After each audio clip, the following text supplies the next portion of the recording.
I sent my parents an itemized bill and told them I would forgive them if they were willing to repay me for making me suffer through college, but the truth is I don't want their money, I just wanted to rub it in their face when they show up to my wedding. My parents expected me to be independent the minute I turned 18. They gave me the money they had saved up for my education and they started charging me rent. I was lucky enough to have a partial scholarship and I found a job in the city my university was in, so I moved there before the school year began. With my parents' money, my scholarship, and my wages I was able to scrape by. I rarely if ever spoke with my parents. I was kind of busy. I guess they decided that they didn't want that kind of relationship with my younger siblings because they were not presented with the same option. They both lived at home all through university and even afterwards. I am 34 now with a decent job and a great girlfriend whom I will be marrying this summer.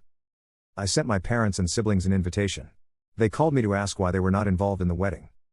I responded that they hadn't really been part of my life in 16 years and that I was being nice by inviting them. They said that they acknowledged that they made mistakes when I was young, bet that it was in the past and that I should get over it. Against my fiancé's advice, I sent them an itemized bill for everything I paid for myself that they freely gave my brother and sister. I said if they wanted to be a part of my life they had to ante up. They said that they cannot afford that because they are in debt still from helping my siblings out. I laughed at that and said I hoped that I would see them at the wedding and hung up. My family are all getting a hold of me to let me know how much I'm hurting my parents. The thing is that I don't want their money. And I don't want anything from them at all other than their attendance at my wedding. If they can't do that then I'm fine with our yearly phone call. Am I a jerk here?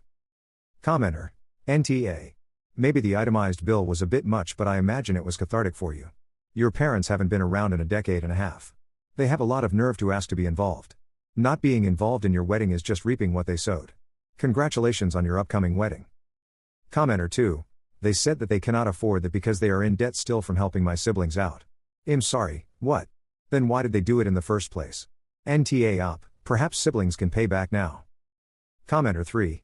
Yeah, it is an move in a vacuum, but this is more about catharsis and appropriate response. I filed this away as one of those really good ideas for dealing with crazy people. Update, 2 years later.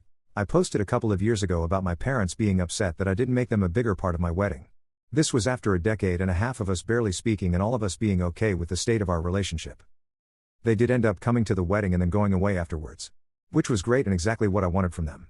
My younger sister just got married and I was invited. I don't mind my sister, so my wife and I made a trip of it with my wife's mom. That way we had child care for our son. And we could have bought a nice visit to my hometown, which I rarely visit. It was a child-free wedding, which was fine by us. However, my wife did still need to take a couple of breaks to pump. We had a cooler for the milk so it wouldn't go to waste, and this caused another shit show. My parents were upset that I didn't bring my son to the wedding. A child-free wedding they were helping to pay for. I just laughed and said we could get together before we went home. But this wasn't good enough. They said we had to bring him to the gift opening the next day. Pass. We had plans. I told them this and they were pissed that we were just coming to the wedding and then not visiting. We do not have that kind of relationship. They have only seen my son once since he was born. They have gone on 3 overseas vacations in that time. They both earn good money and have time to travel. They just choose to spend their time and money in other ways than seeing him. I am not sure how to convey to them that we are related but not really all that close anymore. I love them and such, but in an obligatory way. They are my parents. Anyways, that's about it. They seem to have forgotten my facetious offer to sell them my forgiveness. Oh yeah, my brother still lives at home. Rent-free. He has a full-time job as a teacher.